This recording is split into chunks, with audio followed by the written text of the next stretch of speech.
भाई जी के चरित्र में पूज्यपाद ब्रह्मबोध स्वरूप महापुरुष श्री उड़िया बाबा जी के पावन चरित्र का अपने लोग श्रवण कथन कर रहे। ध्यान पूर्वक सुनिए, एक एक शब्द हमारे जीवन में बहुत लाभ पहुंचाएगा यदि हम इस श्रवण किए हुए चरित्र का मनन करेंगे। कल का चरित्र जहां विश्राम हुआ था, पूज्य बाबा निरंतर आत्मस्वरूप के चिंतन में डूबे हुए हैं। आगे बढ़े तो एक संत के दर्शन हुए जो एक बरगद वृक्ष के नीचे रह रहे थे, जिससे ग्रामीण लोग उन्हें बरगदिया बाबा कहते थे। 30 वर्ष से उसी वृक्ष के नीचे थे। बाबा ने प्रश्न किया कि सुना गया है कि संत सुखी विचरंत मही, संत को विचरना चाहिए और आप 30 वर्ष से एक वृक्ष के नीचे ही हैं, तो इसका क्या रहस्य है? तब उन्होंने कहा, जो विचरे सो सूरा, जो बैठ जाए सो पूरा। जो विचरण करे वो तो बलवान है, लेकिन जो बैठ जाए वो पूर्ण हो गया। विचरे सो सूरा, बैठ जाए सो पूरा। बाबा को बड़ा सुख मिला, बिल्कुल साधुता भरा उत्तर सुनकर आनंदित हुए।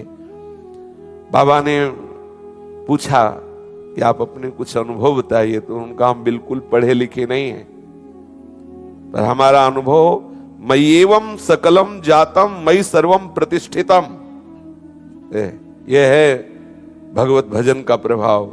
बिना पढ़े लिखे सब ज्ञान आ जाता है। पूज्य श्री मथुरादास जी महाराज कहते थे, अजी हमने कभी स्कूल का मुख नहीं देखा, विद्यालय का मुख नहीं देखा, और जब बोलते तो पूछो मत। कोई भी शास्त्र ऐसा नहीं था जो उनकी जिह्वा पे विराजमान ना हो, क्योंकि सियाराम नाम उनकी जिह्वा में विराजमान है। फिर क्या दुर्लभ है।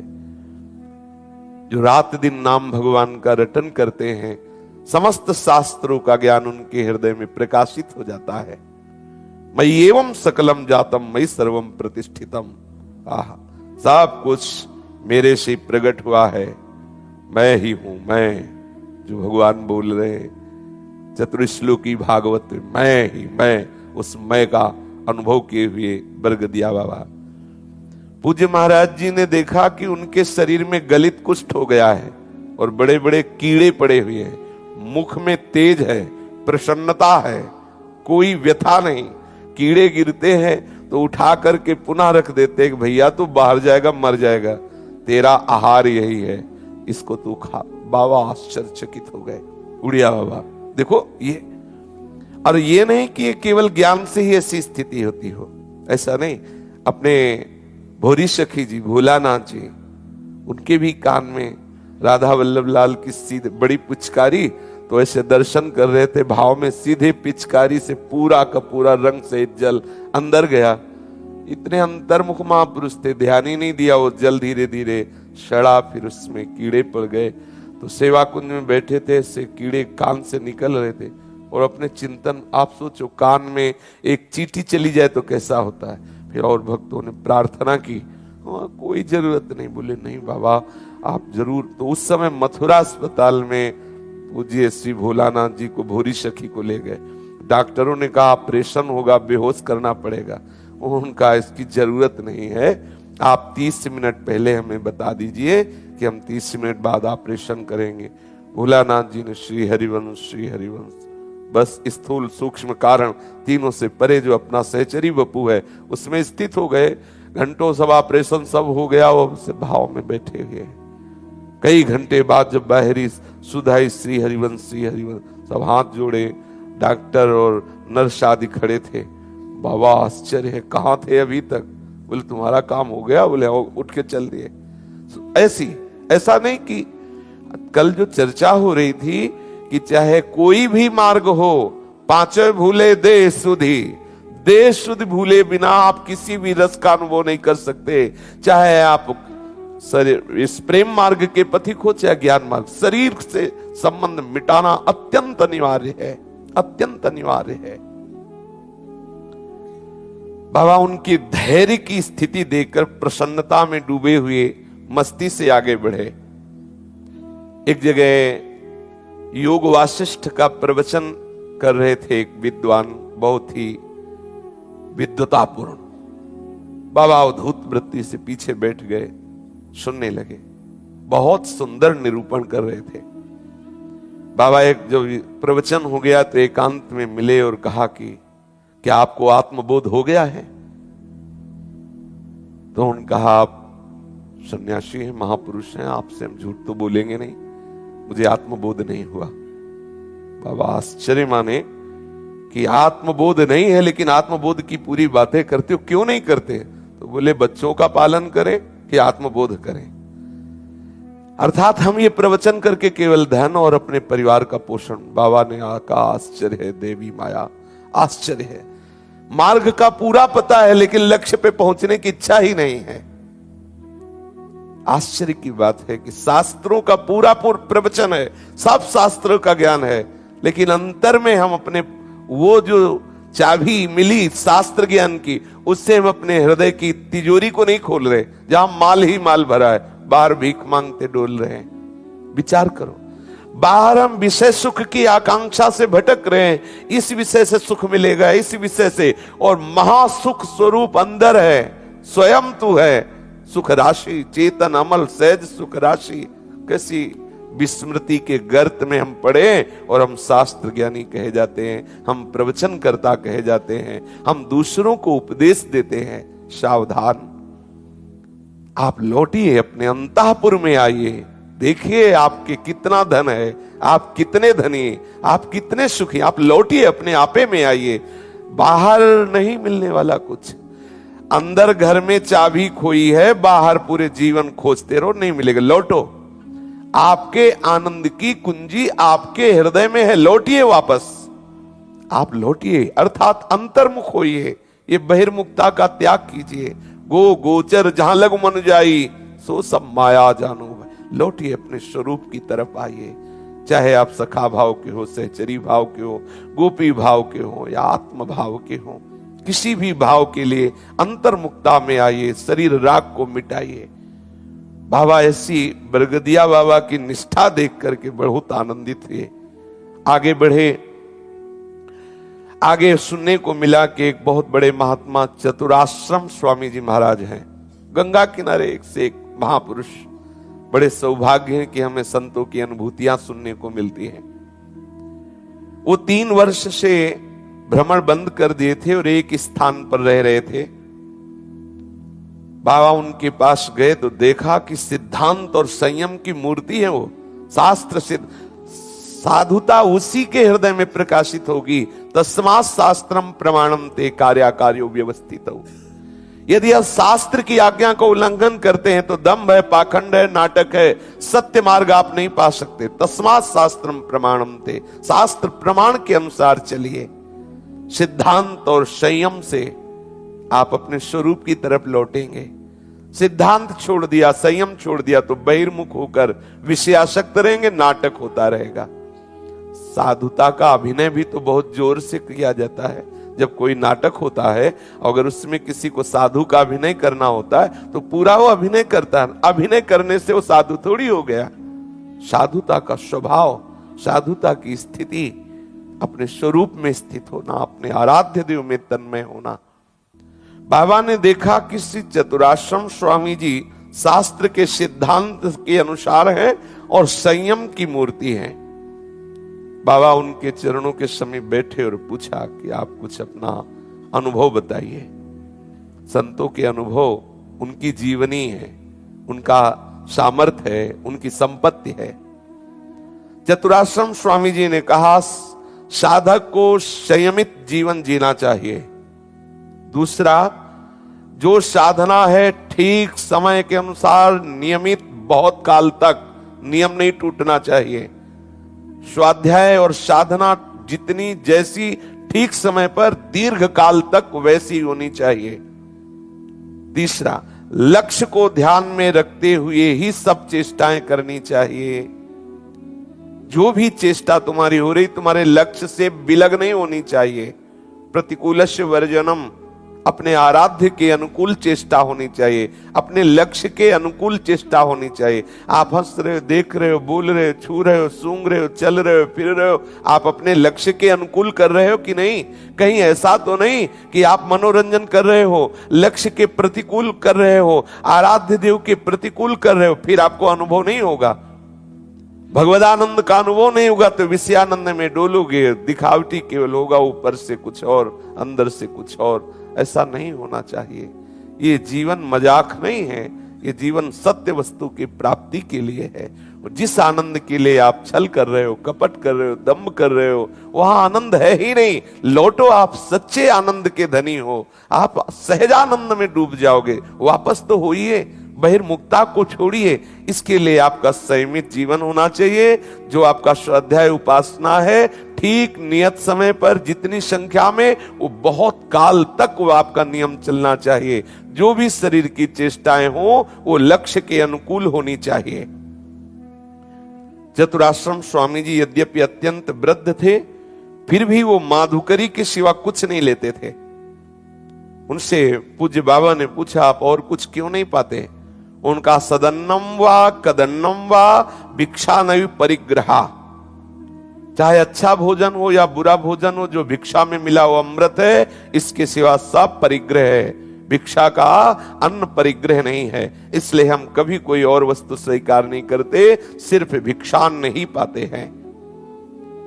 आप उनके अपरिग्रही और संयम नियमित त्यागमय जीवन से बाबा बहुत प्रभावित हुए। उनमें विशेष बात देखी कि वो वृद्ध थे पर किसी से कोई सेवा नहीं स्वीकार करते थे, पूर्ण निवृत्ति मार्ग के पथिक। केवल 2 घंटे देते थे समाज को सत्संग के लिए, शेष हर समय एकांत रहते थे। 2 घंटे वो देते थे, उसमें से कोई आवे, भगवद वार्ता का जनित कोई प्रश्न करे तो वो समाधान कर देते, भगवत चर्चा करते। 24 घंटे में 2 घंटे बकाया शेष समय एकांतवास करते। युवावस्था में तो कभी किसी से मिले ही नहीं, कभी किसी से बोले ही नहीं, निरंतर साधना में संलग्न रहे। उन्होंने बाबा से कहा कि संसारी लोगों से मिलना नहीं चाहिए, क्योंकि ये राग द्वेष की पोटली लिए घूमते हैं, ये नानात्व की वासना का जाल फैलाते हैं। यदि साधक संसारी लोगों से मित्रता करेगा तो वो राग द्वेष में फंस जाएगा, वो नानात्व में फंस जाएगा। संतों के चरित्रों का स्वाध्याय करना चाहिए, उनकी आज्ञा का पालन करना चाहिए। परम कल्याण स्वरूप का पर्दा हटाने का कार्य संत जन ही करते, इसलिए उनके चरित्र पढ़ो, उनके वचनों को ध्यान पूर्वक सुनो और उसका मनन करो और आचरण में उतारो, तो पर्दा हट जाएगा और आत्मदेव प्रभु का साक्षात्कार हो जाएगा। महान सौंदर्य, महान लावण्य से युक्त हमारे प्रीतम विराजमान हैं, लौटो, उनका साक्षात्कार करो। जीवन को दुख से आनंद की तरफ ले जाओ, अंधकार से प्रकाश की तरफ ले चलो, भय से निर्भयता की तरफ चलो, अहंकार को ठीक ठिकाने पर लगा दो। अभी अहंकार गलत लगा हुआ है, विद्या बुद्धि देह रूप यौवन आदि आदि। अहंकार को ठीक ठिकाने पे लगा दो, अविनाशी रस में डूब जाओगे। ये बनावटी सौंदर्य में मत फंसो, बनावटी सुख में मत फंसो। चिदानंद सुख में ही तुम्हारी स्थिति है, चिदानंद सुख में ही तुम तृप्ति का अनुभव करोगे, बनावटी में नहीं। यह जगत सब मायाकृत बनावटी है, लौटो। देखो केवट सच्चिदानंद प्रभु के जब चरण स्पर्श किए तब कह रहा अब कछु नाथ न चाहिए, मिल गया। बहुत काल में कीन मंजूरी, बहुत काल तक मेहनत की, आज फल मिला है, आज अब कछु नाथ न चाहिए, पायो परम विश्राम, अब कृत कृत्य भयो मैं। ये लौटो, तुम मायाकृत सुखों से कभी तृप्त नहीं हो सकते। क्यों? क्योंकि तुम चिदानंद स्वरूप हो, तुम्हें चिदानंद चाहिए। खोज रहे हो दुखालय, मायाकृत जगत में है ही नहीं, कभी तृप्ति होगी नहीं। इसलिए लौटिए, वापस आइए, अंधकार से प्रकाश की तरफ, भय से निर्भयता की तरफ अपने अहंकार को ठीक ठिकाने पर लगा दीजिए।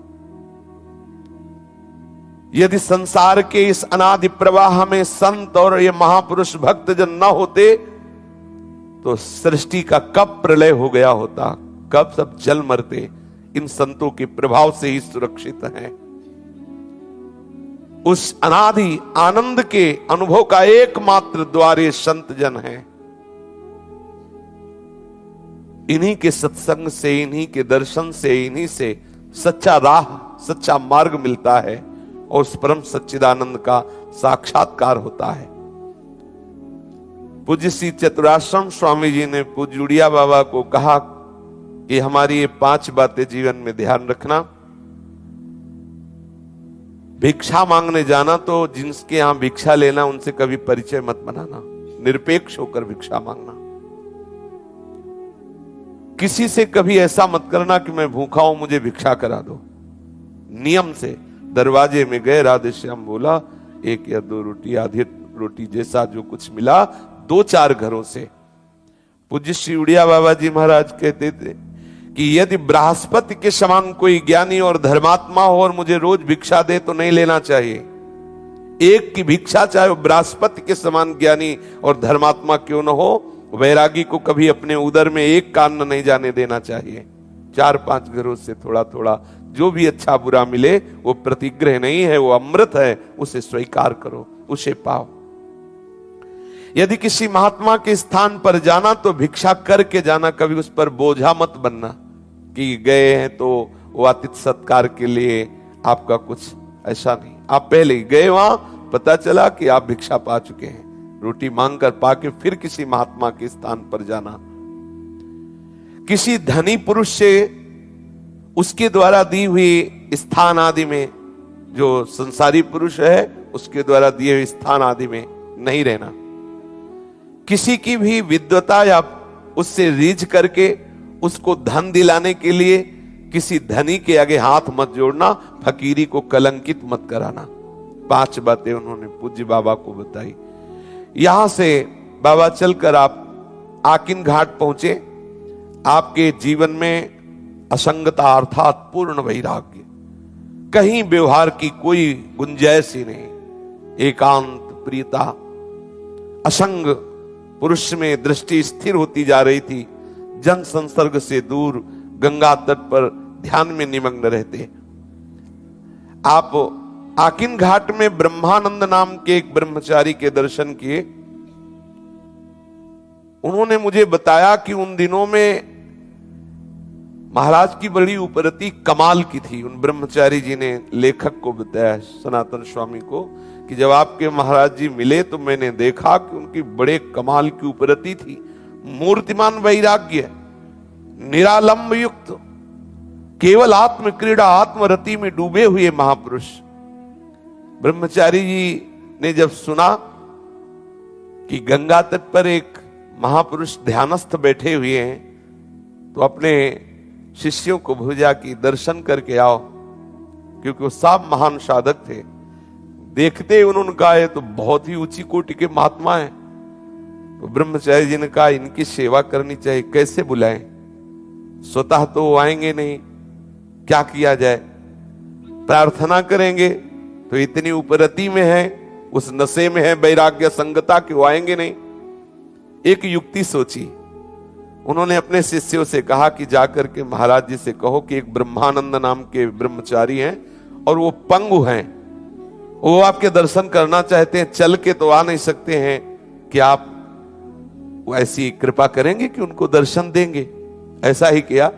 सब साधक ब्रह्मचारी जन गए और बाबा का जब ध्यान खुला तब उन्होंने प्रार्थना की कि महाराज जी थोड़ी दूर पर आश्रम है, वो एक ब्रह्मानंद नाम के ब्रह्मचारी जी हैं और वो पंगु हैं, चल नहीं सकते, पर आपके दर्शन की विकलता है कि आप दर्शन देंगे। बाबा बड़े कृपाल थे, तुरंत लौकी का कमंडल रखते उठे, चलो, चल दिए।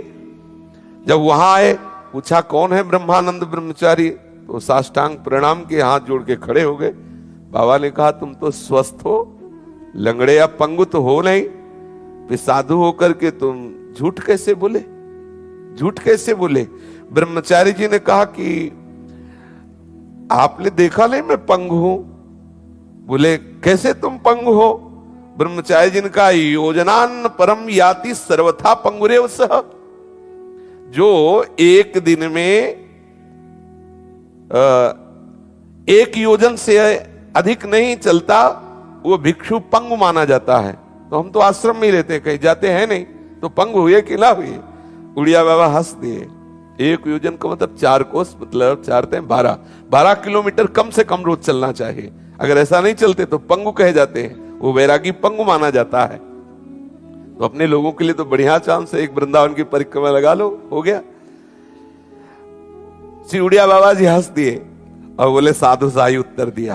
मतलब साधु शाही उत्तर मतलब शास्त्र प्रमाणित दिया, नहीं तो डांट लगाते, तुम झूठ कैसे बोल दिए कि तुम पंगु हो। तो ब्रह्मचारी जी चरणों में हाथ जोड़ के खड़े, बड़ा आनंद रस का प्रवाह चला। महाराज जी जब मुस्कुराते तो अमृत बरसता, क्योंकि ब्रह्मानंद से छके हुए महापुरुष। और प्रार्थना की ब्रह्मचारी जी ने कि आप एकांत में खुले मैदान में हर समय रहते हैं, मेरी ऐसी भावना है कि आप कुछ दिन आश्रम में रहें और सेवा स्वीकार करें। आप उनका प्रेम देखकर, उनकी दैन्यता, उनका अनुनय विनय देख करके कुछ दिन वहां रहना स्वीकार कर लिया। एक फूस की अलग कुटी थी, उसी में ठहर गए। नित्य प्रति योग वासिष्ठ का वहां प्रवचन होता था। संसार एव दुःखानां सीमान्त इति कथ्यते, तन्मध्ये पतितो देहि सुखमासाद्यते कथम। संसार दुख की सीमा है और इस संसार रूपी दुख समुद्र में ये शरीर एक दुख की तरंग है, और इस तरंग को पकड़कर तुम सुखी होना चाहते हो, कैसे सुखी हो सकते हो। भागो, संसार से राग रहित हो, शरीर से राग रहित हो। दीर्घ स्वप्नमिमं विद्धि दीर्घ वा चित्त विभ्रमं, दीर्घं वापि मनोराज्यं संसारम रघुनंदन। हे श्री राम, वशिष्ठ जी कह रहे हैं ये संसार कुछ नहीं, बहुत पुराना स्वप्न जैसा है, ये चित्त का भ्रम है, ये केवल मनोराज्य मात्र है, सत्य नहीं है। इसलिए इससे चित्त हटाओ, इससे मन हटाओ और जगो, इस स्वप्न का अंत कर दो, एकमात्र अपने स्वरूप में स्थित हो जाओ। परम सत्य, बार बार वही संसार का दृश्य, वही चिंतन, वही भोग वासना, वही जीने की इच्छा, वही मरने का भय। कितना भ्रम है, कितना भ्रम है। ऊपर उठा जाए इससे। बहुत सुंदर समय है। सब शास्त्र, किसी भी मार्ग के शास्त्रों को पढ़ के देखो, शरीर और संसार के राग का बिना नाश हुए आप आगे नहीं बढ़ सकते हो। जे भी ये श्लोक बाबा ने सुने तो जैसे कोई आग में और घी डाल दे। तो थोड़ा जो कुटिया में रहना स्वीकार के एकदम फिर आग उपरती की लगी, सुनते ही फिर और सावधानी पे और सावधानी। जैसे कभी महापुरुषों से कोई भगवत चर्चा करे तो वो बार बार कहते हैं मैं तुम्हारा बहुत कृतज्ञता पूर्वक वंदना करता हूं, तुमने हमारे इष्ट की याद दिला दी। ऐसा तो क्या वो ये विस्मरण किए हुए थे क्या? नहीं, और नवम नवम सुख मिलता है। जो ही ये श्लोक सुने वैराग और उपरति बढ़ने लगी। परात्पर शुद्ध परम तत्व में, आनंदमय में, आनंद विहार में हृदय की वृत्ति।